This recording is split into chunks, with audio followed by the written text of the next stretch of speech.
सभी प्रांतों में होना चाहिए।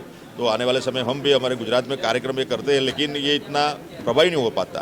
तो प्रभावी कार्यक्रम सभी प्रांतों में, राजस्थान में, गुजरात में, सभी जगह होना चाहिए। और आने वाले समय में हम सब मिलकर ये जो समाज की मुख्य धारा में आए और सरकार की ओर से जो सारी योजनाएं हैं, एजुकेशन के तहत जो सारी योजनाएं, उसका लाभ लेकर हम सुखी हो, संपन्न हो और आगे बढ़े, यही शुभकामनाएं।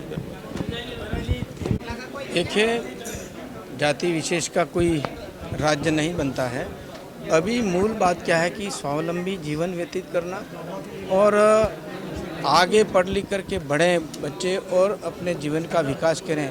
आदिवासी समाज की मुख्य धारा में रह करके उसका मूल विकास करने की आवश्यकता है भी, उस बारे में विचार करना चाहिए। बनिस्पत आप इनको रास्ते से हट करके कोई बात करें और उसके अंदर जुड़े और उसके अंदर उनका विकास नहीं हो। जैसे आज प्रतिभा सम्मान समारोह मुझे भी आमंत्रित किया आदरणीय गुमान सिंह जी डामोर साहब, जो महासंघ के अध्यक्ष हैं मध्य प्रदेश के, और हमारे मित्र कुबेर लाल जी डेंडोर साहब भी यहाँ पर उपस्थित हैं, बहन निर्मला जी भी हैं।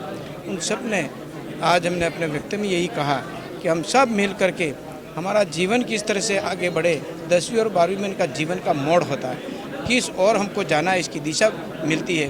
बनिस्पत आप किसी दूसरे रास्ते से भटका करके इन बच्चों की बनती हुई लाइफ में वो दूसरी बात पर चले जाए और उनका जीवन खतरे में पड़ जाए, ये बात हमें नहीं सोचनी है। उसको मूल विकास किस तरह से होगा, मूल धारणा में कैसे आगे बढ़े, ये हमारी मंशा है। और इसलिए आदरणीय नरेंद्र भाई मोदी जी ने एकलव्य विद्यालय 750 पूरे देश में किए।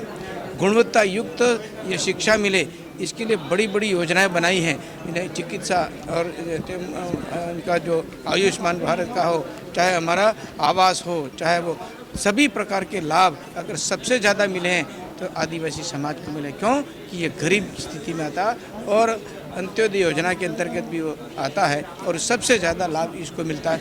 इसको हमारे छोटे छोटे गरीब लोगों को ये लाभ दिलवाएं, ये हमारी सबकी जिम्मेदारी। तभी तो उसका विकास, जब तो स्वयं का विकास नहीं हो और उसके बाद हम बड़ी बात कर दें तो उसका नहीं अपना आप हो जाएगा जो चाहते हैं वो।